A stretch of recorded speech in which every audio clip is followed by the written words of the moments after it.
My name is Amy Hennon. I'm the Managing Attorney for Housing and Consumer Law at the Maryland Volunteer Lawyer Service. I'd like to talk to you today about cosigning. So a cosigner to a contract can also be called a guarantor, and it's the person who is promising that they are going to pay in the event that the person who is signing, who's the original signer, does not. And just because someone is listed second in a contract doesn't mean that they are any less liable than the first person signing. So why do people need cosigners?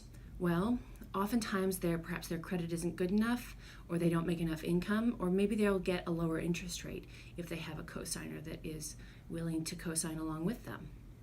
But this can be very dangerous for the person who is doing the cosigning because they are not getting the benefit of either the apartment or the student loan or anything else, or for instance a car. It's a very common cosigner relationship. And yet they are still going to be 100% responsible. And they can see a negative impact on their credit, and they can potentially even be responsible for late fees, collection costs, including interest and attorney's fees if they are sued.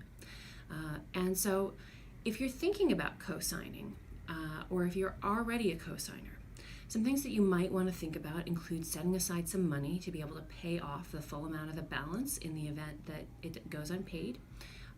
Also, maintaining an open communication with the borrower to ensure that you know whether or not it's being paid.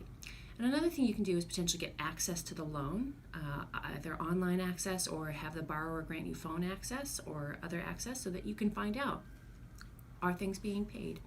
And finally, you can ask the borrower to sign an agreement with you promising to pay you back in the event that they default.